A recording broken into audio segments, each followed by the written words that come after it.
It's a battle between Charlotte's two favorite NFL teams. It's Bills Panthers here on a Locked On NFL crossover Thursday.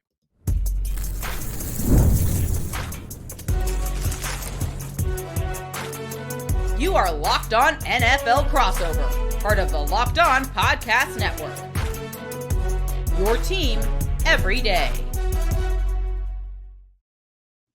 Welcome into another edition of Locked On Panthers and Locked On Bills. We are a part of the Locked On Podcast Network, and it is yet another crossover Thursday here on the network where we talk Panthers and we talk Bills every single Monday, Tuesday, Wednesday, Thursday, and Friday. Your team every day. That's our motto here on the Locked On Podcast Network. Thanks for watching the show right here on YouTube and listening wherever you listen to your favorite podcast. Crossover Thursday is presented by our friends over at Prize Picks. Download the Prize Picks app today and use code LOCKEDONNFL to get $50 in lineups after you play your first $5 lineup. I'm Julian Council, the host of Locked On Panthers, and he is Joe Marino, the host of Locked On Bills. And I, Joe, and I'm sure you have been waiting for this game a long time. Now, Charlotte has been waiting for this game for a long time as its two favorite NFL teams, the local team, Carolina, and kind of the local team as well, the Buffalo Bills, meet up in this Week 8 matchup between the 4-3 Panthers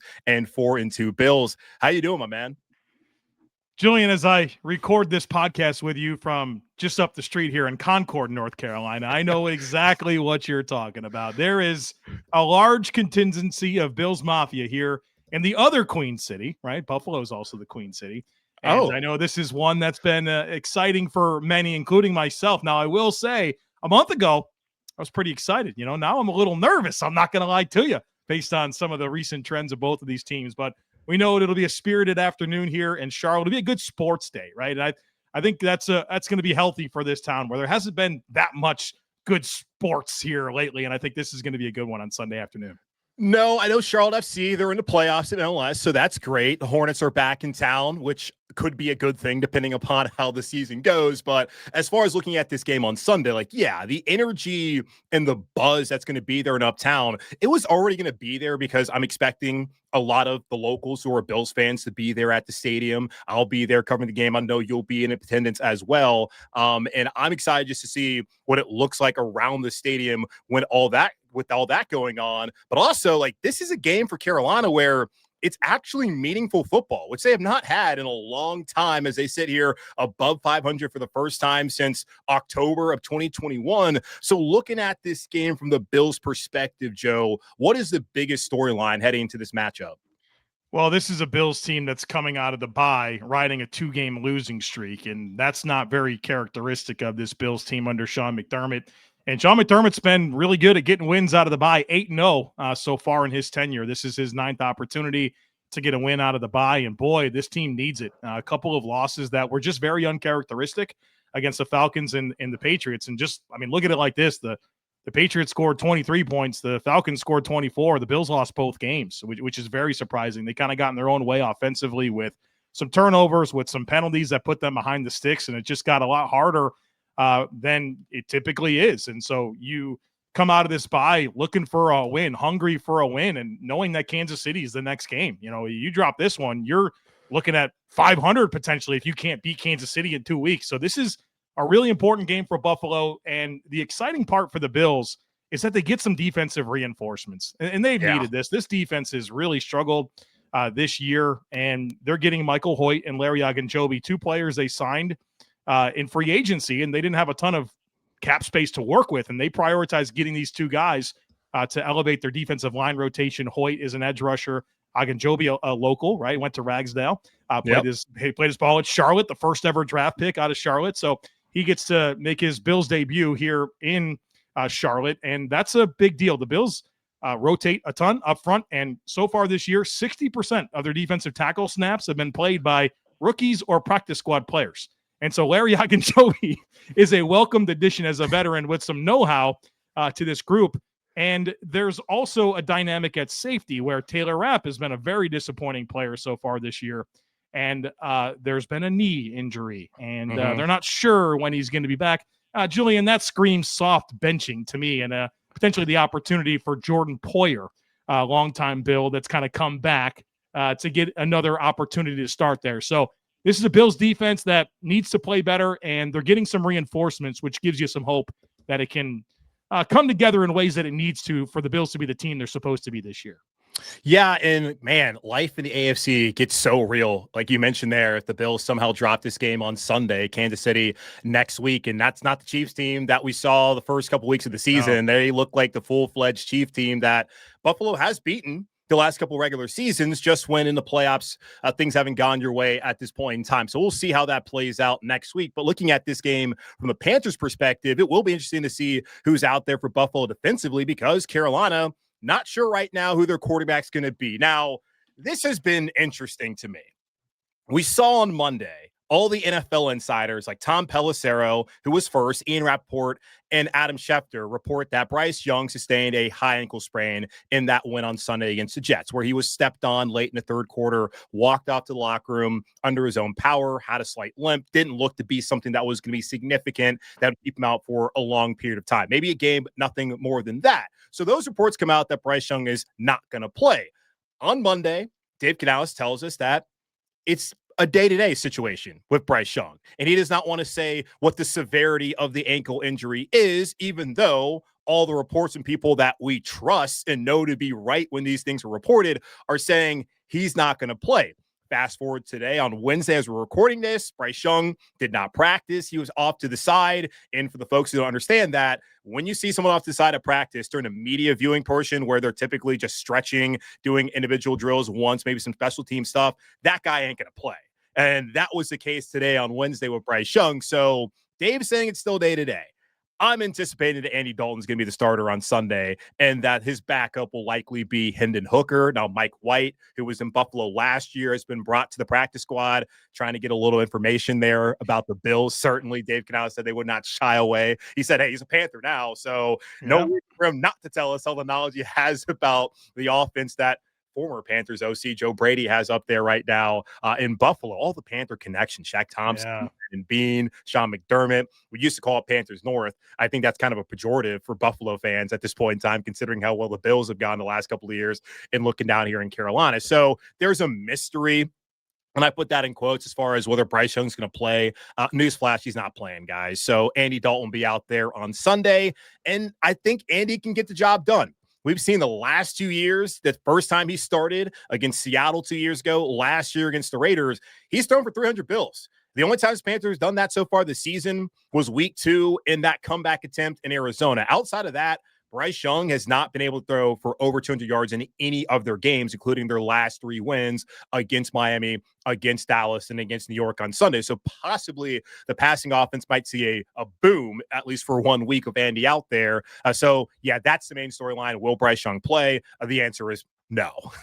Yeah, and I think that makes this game a little bit more interesting. I think Bryce Young certainly had his moments, high and low, but Andy Dalton, I think you kind of know what you're going to get. He's a veteran. He's seen every defense, and I think he can keep the offense on schedule. And we know Carolina's going to want to come in and run the ball, which I'm sure we'll talk a lot about here the rest of the way. But Andy Dalton, as a veteran that can hit his back foot and know where to go with the football against the Bills defense that's offered a lot of space in the secondary, I think there's a level of concern that it is Andy Dalton on the Bills side of things, and maybe there was a better chance to win this game with Bryce Young at quarterback. So Carolina's 4-3, and it's less to do with their quarterback play, right? It's been about running the ball. It's been the improvements on defense.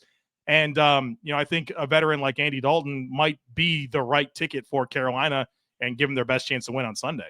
Yeah, and Rico Dowdle was excellent in those wins against Miami and Dallas when Chuba Hubbard was out with a calf injury. But I will give Bryce Young credit to some of the throws that he made in that comeback against the Dolphins and then in that win against Dallas. So he may not put up gaudy numbers or really be efficient throughout the game, but in the fourth quarter, and that's really been throughout his career, when they've needed him to make plays, he's made those game-winning type of plays. Just the problem is, can you get it down in, down out in the first 3 quarters and not just at the end when you got to have it? It's nice that you can have it at those point in times, but at some point in time, he's going to have to be a little bit more consistent moving forward. And I'll be curious to see how the play calling adjusts with Andy Dalton as a starting quarterback, at least the presumed starter from my perspective of what's been reported. And we'll see whether Bryce will be able to go. My expectation is that will not be the case. Now, Joe, there's some matchups we got to look at. And you mentioned one about the Panthers rushing offense against the Bills rushing defense. And we'll talk about that. We'll talk about more of those here in just a moment on this Locked On NFL Crossover Thursday edition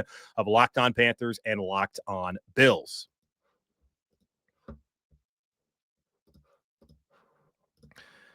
This episode is brought to you by Prize Picks. Every day we make decisions, but on Prize Picks, being right can actually get you paid. Don't miss the excitement of this football season with Prize Picks, where it's good to be right. Playing Prize Picks is such a fun, simple way to add more excitement to football. You can just pick more or less on player projections, like I'm sure Bills fans do this all the time, Josh Allen's passing yards or Saquon Barkley rushing for a touchdown, and you're in the game. I love how quick it is. You can make your lineup in under a minute. It's also fun to follow other players in the app and copy their lineups with one click. And the new injury reboot feature, if your player leaves early and doesn't return, it won't count against you. So download the PrizePicks app today and use code LOCKEDONNFL to get $50 in lineups after you play your first $5 lineup. That's code LOCKEDONNFL for $50 in lineups after your first $5 lineup.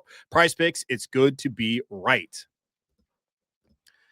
NFL season is back, and honestly, there's nothing better than being in the stadium surrounded by fans cheering on your team. But let's be honest, getting tickets can be a hassle between queues, login screens, and prices jumping at checkout. It's frustrating. That's why I use Game Time, the app that gives the advantage back to the fans. Game Time is fast, easy, and backed by the Game Time guarantee. You'll always get 100% authentic tickets delivered on time and at the best price. Plus, all fees are included, so the price you see is the price you pay. And that's important this week because this is an expensive game. So Game Time is a place you want to go. And it's an app that's made super simple. I could see the view from my seat, which I love. I also love zone deals too. Pick the section, Game Time picks the seats, and you save big. Honestly, it's faster, cheaper, and less stressful than any other way I've bought tickets before. Download the Game Time app, create an account, and use code LOCKEDONNFL for $20 off your first purchase. Terms apply again. That's promo code LOCKEDONNFL for $20 off. Swipe, tap, ticket, go.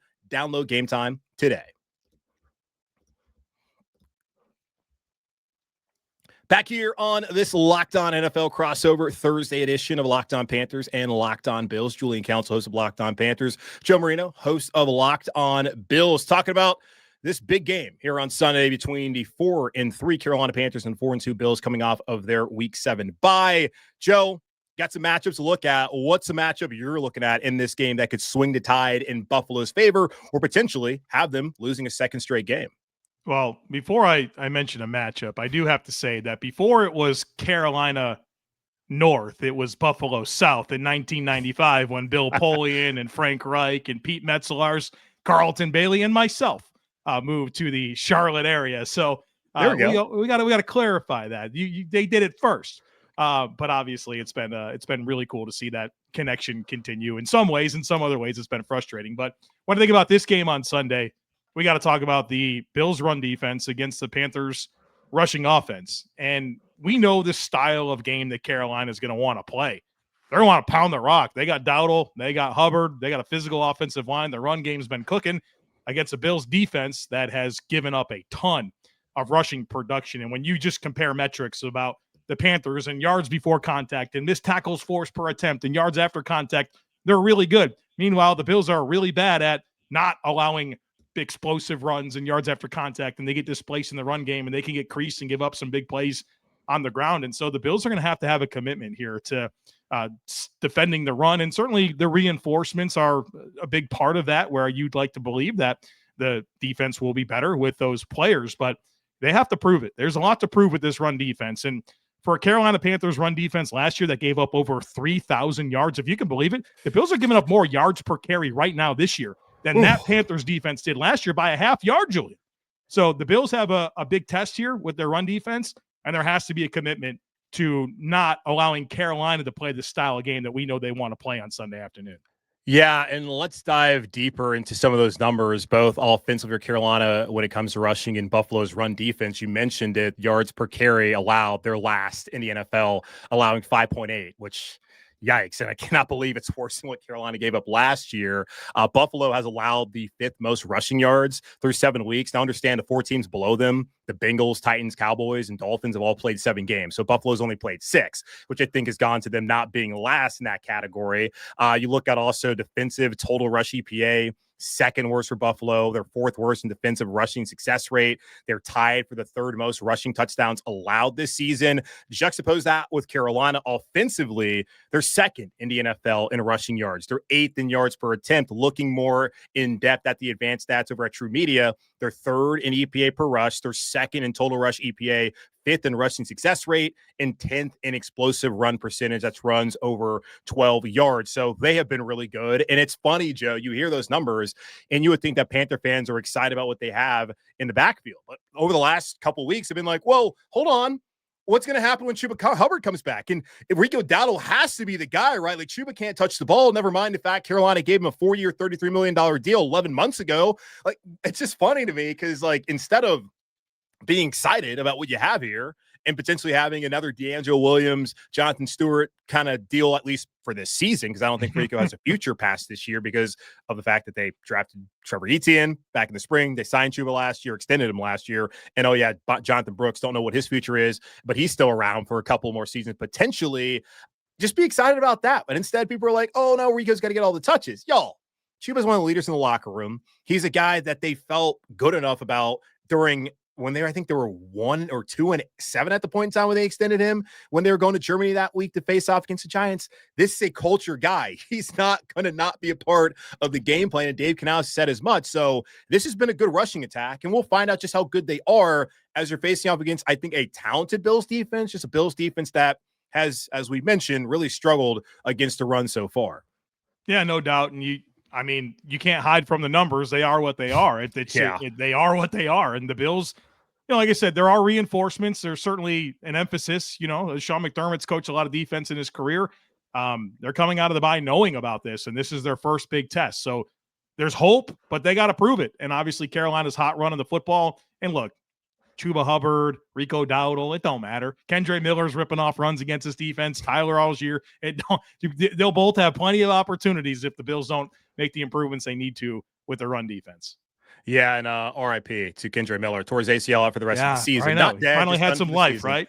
Yeah. And another thing I'm looking at, we have gone like 17 minutes into this show, and I don't believe we've even mentioned the name Josh Allen, which has to be a record. It's pretty good. For you, Joe. But that's no shade at all, because like, he's an outstanding player. But I look at a matchup, it's just the Panthers defense overall versus Josh Allen. Like, this is the list of quarterbacks Carolina's gone up against so far this season.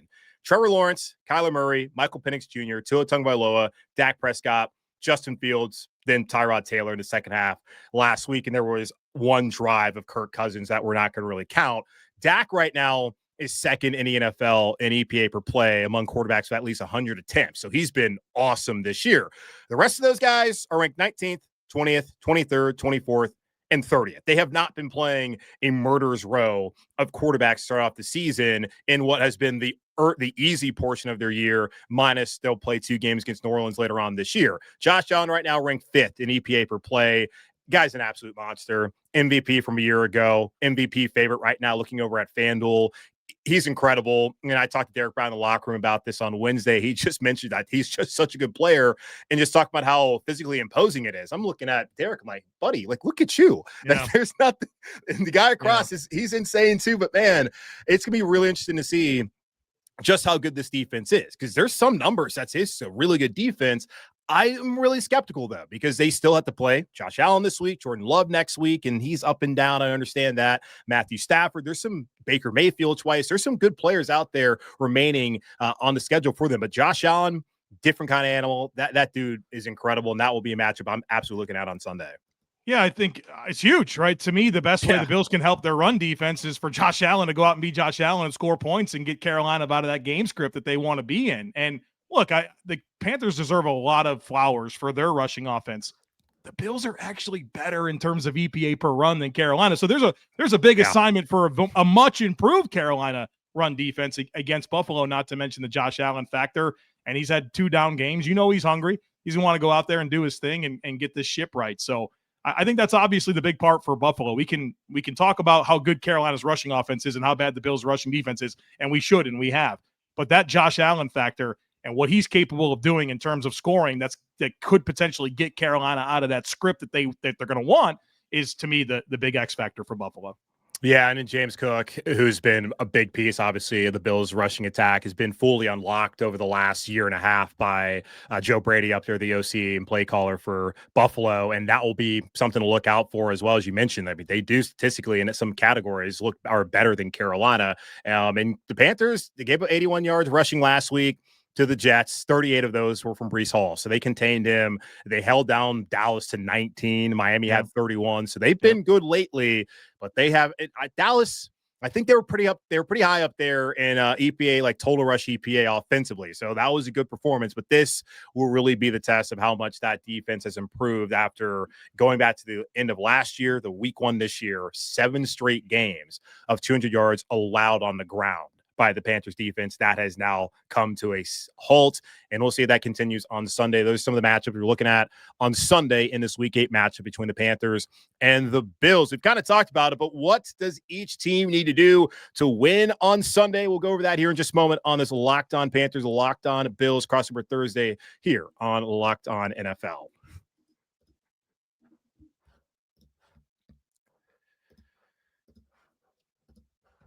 Mazda crafts cars for those who do more than simply move. From footwork to breathwork, athletes sweat all the details. Mazda brings this same intention to how they craft every model. You can feel the Japanese craftsmanship in every detail, from the metallic accents to available Nappa leather upholstery. You can make everyday drives feel like anything but, from smooth handling to intuitive controls. With all-wheel drive standard in every crossover SUV, you can drive with confidence through almost any season. Like our players, Mazda sweats every detail, because when you make every move count, impossible becomes irrelevant. Mazda, move and be moved.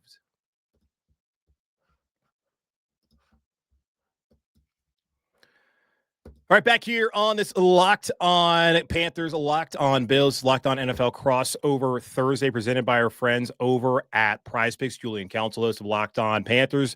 Joe Marino, host of Locked On Bills, both Charlotte area locals. And Joe, you've been here since 95, so I'm not going to count you, because having been born and raised, being from the soil, I just can't count anybody who wasn't also from the soil. But I mean, hell, you're a Charlottean at this point in time. And also, what do you call someone from Buffalo, Bill? Joe, what do you call someone from Buffalo?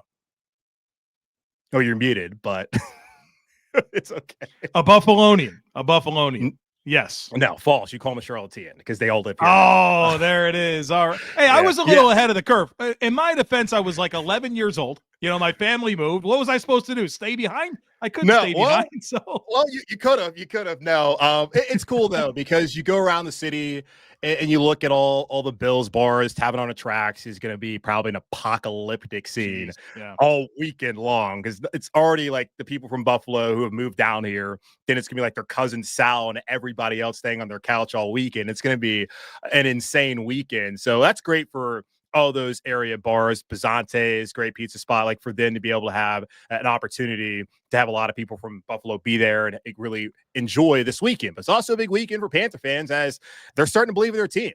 And they're facing off against a team where none of the guys in the locker room want to say that it's just like a measuring stick game and that they're going to really make more out of this than any other game. We know deep down inside they have to understand that, like, okay, they beat Buffalo. These guys are going to really feel good about where they're going moving forward, especially with Green Bay on the road next week. But looking at this game, what are the 3 things that Buffalo must do in order to win? Well, number one is, as I've said repeatedly, you have to get Carolina out of the game they want to play. And so stopping the run and committing to it, right? Whatever you have to do to commit to it, you should. I think you can live with the idea of Andy Dalton throwing to some very, very young receivers. I think Tet McMillan is going to be awesome. I really liked Leggett coming out last year. Coker's back. He's a nice player. But ultimately, it's a quarterback that the NFL has said no to as a starter against a very, very young group of receivers. Stop the run and live with it. If Andy Dalton is able to hit some throws against the run, you cannot just get gashed for 60 minutes in this football game. And I think the other side of that, and getting Carolina out of the style of game they want to play, is you have to aggressively chase points offensively. The best way you can help your defense is to score. And you have Josh Allen and you have James Cook, and that should be a good recipe and a good offensive line for scoring points. So that's number one. Get Carolina out of the game they want to play. Number two, the Bills have to have the right pass rush plan. I think the Panthers have a good offensive line, but Andy Dalton, heat him up, blitz, do whatever you have to do. You have Joey Bosa Ed Oliver and Greg Rousseau, and you get Michael Hoecht back, and Deion Walker looks like a good rookie, you got to be able to affect Andy Dalton and not allow him to have comfort back there finding that space in the Bills' zone coverage, which has been very kind at allowing space. And then number 3, one of the underrated storylines here is Joe Brady going back against Carolina. We know he was kind of that fall guy in year 2 of that rule. I'm not really sure why he got fired, and he probably doesn't know either. And, this is probably a big revenge game for him. We saw Dennis Allen and how much it meant for him as the defensive coordinator for Chicago going up against the Saints last week, or Mike Vrabel against Tennessee.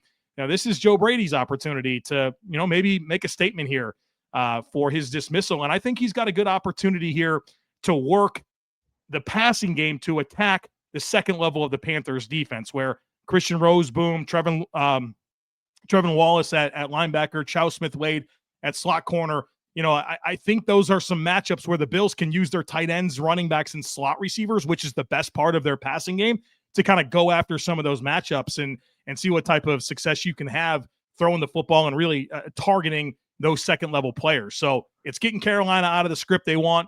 You got to have the right rush plan to affect Andy Dalton, and then really use your best offensive weapons against where I think there's some holes in this Carolina defense on the second level. Yeah, the Panthers have had 6 different starting offensive line combinations in 7 weeks, and they have not fallen apart. They brought back all 9 of their top guys from a year ago, so the continuity obviously has helped them out. Austin Corbett came back after missing 4 weeks on IR with a grade 3 MCL sprain. Now, Damian Lewis, he missed last week, the starting left guard. He should be back this week. He was out of practice on Wednesday, so it seems like he's progressing there with his shoulder. But yeah, Andy, far more of a statue than Bryce Young, who may be small in stature, but is a guy who's able to scramble out a lot of times, pick up some yardage with his feet. So that will be one area to look at on Sunday. And it is interesting you bring up Joe Brady, maybe a revenge factor. Second straight week, that would be an opposing coordinator revenge game. Steve Wilkes last week, the DC of the Jets. And that Jets defense has not really been good this year. And they played their ass off last week. Now, that might have been a lot about the Panthers' offense and where it's at with the passing game when Bryce is in there, but still, they came out and played well. So we'll see with Joe Brady. And it is interesting because he was then replaced by Jeff Nixon, who is up in New York as well as the OC for Fran Brown at Syracuse. So both those guys in the state of New York as OCs, one still in the NFL, the other one not in the NFL. And yeah, Matt Rule did him dirty, had the bye week, and then didn't fire him until that Sunday, had him out there all week working. Just what was that? Just the fall guy? Like, when you think back on that, because this has been a topic in the Bills world lately. What do you remember? It felt like this was firing somebody just to fire somebody because things weren't going well under Matt Rule, and they gave him, they sold their soul to get him as their coach. Yeah, and the interesting thing, too, is like that was a splashy name in the college cycle because LSU had signed him to like a new deal where he couldn't go like take another job. It had to be like a head coaching job. He's going to leave there. And he came up here and everyone was excited, which, I mean, it was awesome. We all know about that 2019 team with Joe Burrow, Jamar Chase, Justin Jefferson, what those guys have become and what they were. So with Joe, the one thing about him when he came here that I always caution people was he wasn't calling the plays there at LSU. That was Steve Ensminger. Yes, on third down, he might say, hey, Steve, this would work. He was coaching those wide receivers, so give him a lot of credit there. But he didn't recruit any of those guys. He wasn't calling the plays, like a hotshot kind of guy who really did help elevate that offense, which Ogeron had talked all about, we're going to change the offense. Didn't really happen until he did that. So I told people, okay, he hasn't really been a play caller at any level, so just caution you there. But that year in 2020 when Teddy was here and they had Mike Davis and they had Curtis Samuel and Robbie Anderson, the one good year of Robbie Anderson, DJ Moore, that was a really good offense. All 4 of those guys went over 1,000 yards from scrimmage, which there has not been very many teams that has happened, and certainly not very many teams that have had that happen and didn't have a losing record. So if you look back on it now, that's the best offense Carolina has had consistently over the last couple of years, whether it's been Rule, Reich, or now Canales. So I think he's more of a fall guy.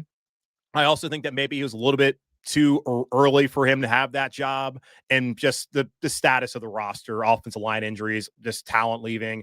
I just don't think it was ever a great position for him. And I also think maybe it was a little bit too early for him. Fun, quick story before we get your keys for Carolina. Sure. I hosted 1 hour of Charlotte Sports Radio for WFNZ. 1 hour. I was the only guy. I was filling in for KB. He needed some help.